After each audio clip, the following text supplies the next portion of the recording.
Rich dad poor dad అనేది కేవలం డబ్బు గురించిన పుస్తకం కాదు, అది మనసు మార్చే పుస్తకం.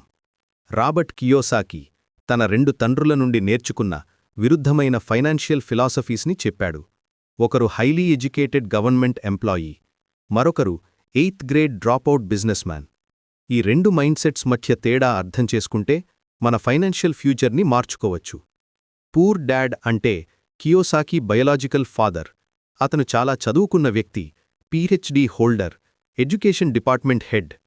కాని అతని ఫిలాసఫీ ఏమిటంటే చదువుకో, మంచి జాబ్ తెచ్చుకో, సెక్యూర్గా ఉండు. అతను ఎల్లప్పుడూ మా దగ్గర డబ్బు లేదు అని చెప్పేవాడు. జాబ్ సెక్యూరిటీ, పెన్షన్, బెనిఫిట్స్ అన్నీ అతనికి ముఖ్యం. అతను హౌస్ని అసెట్ అనుకునేవాడు, క్రెడిట్ కార్డ్స్ వాడేవాడు, టాక్సెస్ పే చేయడంలో ప్రౌడ్ ఫీల్ అయ్యేవాడు. అతని థింకింగ్ ప్రకారం డబ్బు evil, rich people greedy. Rich dad అంటే కియోసాకి బెస్ట్ ఫ్రెండ్ మైక్ తండ్రి. అతను ఫార్మల్ ఎడ్యుకేషన్ లేకుండానే సక్సెస్ఫుల్ బిజినెస్ మ్యాన్ అయ్యాడు. అతని ఫిలాసఫీ కంప్లీట్లీ డిఫరెంట్. డబ్బు ఎలా వర్క్ చేస్తుందో నేర్చుకో, డబ్బును నీకోసం వర్క్ చేయించు అని చెప్పేవాడు. అతను మేము ఎలా అఫోర్డ్ చేసుకోవచ్చు అని థింక్ చేయమని చెప్పాడు. అసెట్స్ బిల్డ్ చేయడం, ప్యాసివ్ ఇన్కమ్ క్రియేట్ చేయడం, టాక్సెస్ లీగల్లీ మినిమైజ్ చేయడం అతని ఫోకస్. అతనికి ఫైనాన్షియల్ ఎడ్యుకేషన్ అంటే లైఫ్ స్కిల్. ఈ 2 డాడ్స్ మధ్య కీ డిఫరెన్స్ ఏమిటంటే మైండ్సెట్.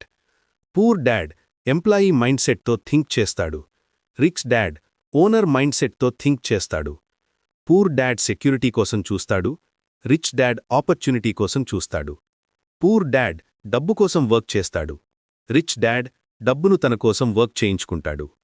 ఈ ఫండమెంటల్ డిఫరెన్స్ అర్థం చేసుకోవడం చాలా important. Sridhar Reddy assets versus liabilities concept ఈ బుక్లో చాలా పవర్ఫుల్. పూర్ డాడ్ హౌస్ని అసెట్ అనుకుంటాడు, ఎందుకంటే దాని వాల్యూ ఇంక్రీజ్ అవుతుంది అని. కాని రిచ్ డాడ్ చెప్పేది ఏమిటంటే హౌస్ లయబిలిటీ, ఎందుకంటే అది మన పాకెట్లోండి డబ్బు తీసుకుంటుంది monthly. Mortgage, maintenance, taxes, insurance అన్నీ ఎక్స్పెన్సెస్. రియల్ అసెట్ అంటే మన పాకెట్లోకి డబ్బు తెచ్చేది. Rental properties, stocks, bonds, business ownership, intellectual property అన్నీ real assets. Cash flow quadrant అనే కాన్సెప్ట్ కూడా రెవల్యూషనరీ. ఎంప్లాయీ క్వాడ్రంట్లో ఉన్నవాళ్లు టైం కోసం డబ్బు ఎక్స్చేంజ్ చేస్తారు. సెల్ఫ్ ఎంప్లాయిడ్ వాళ్లు కూడా టైం ట్రేడ్ చేస్తారు, కానీ లిటిల్ మోర్ కంట్రోల్ ఉంటుంది. బిజినెస్ ఓనర్ క్వాడ్రంట్లో సిస్టమ్స్ వర్క్ చేస్తాయి, ఓనర్ లేకుండానే బిజినెస్ రన్ అవుతుంది. ఇన్వెస్టర్ క్వాడ్రంట్లో డబ్బు మరింత డబ్బు తెస్తుంది.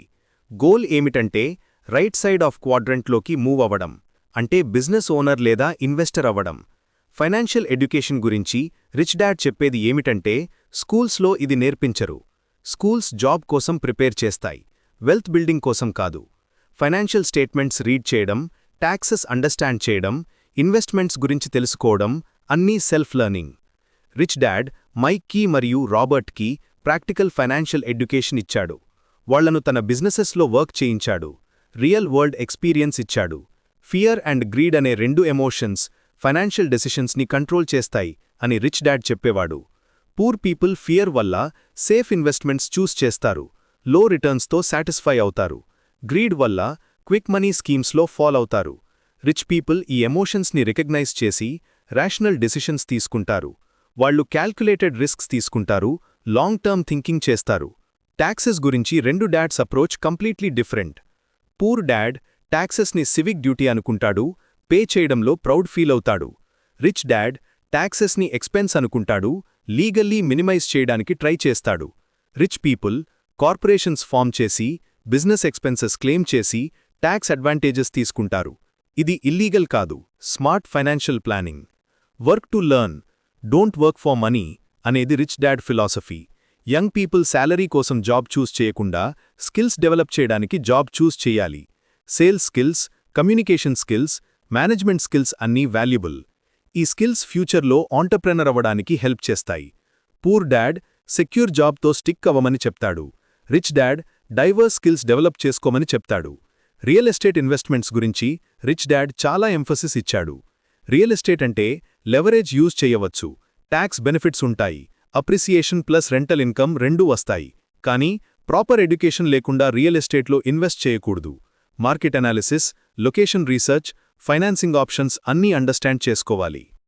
ఈ బుక్ ముఖ్యమైన మెసేజ్ ఏమిటంటే ఫినాన్షియల్ ఇండిపెండెన్స్ అచీవ్ చేయాలంటే ఎంప్లాయీ మైండ్సెట్ నుండి ఇన్వెస్టర్ మైండ్సెట్కి షిఫ్ట్ అవ్వాలి. అసెట్స్ బిల్డ్ చేయాలి. ప్యాసివ్ ఇన్కమ్ క్రియేట్ చేయాలి. ఫినాన్షియల్ ఎడ్యుకేషన్ కంటిన్యూ చేయాలి. ఇది ఓవర్నైట్ ప్రాసెస్ కాదు. పేషెన్స్ మరియు డిసిప్లిన్ కావాలి. కానీ ఈ ప్రిన్సిపల్స్ ఫాలో అయితే ఫినాన్షియల్ ఫ్రీడమ్ పాసిబుల్.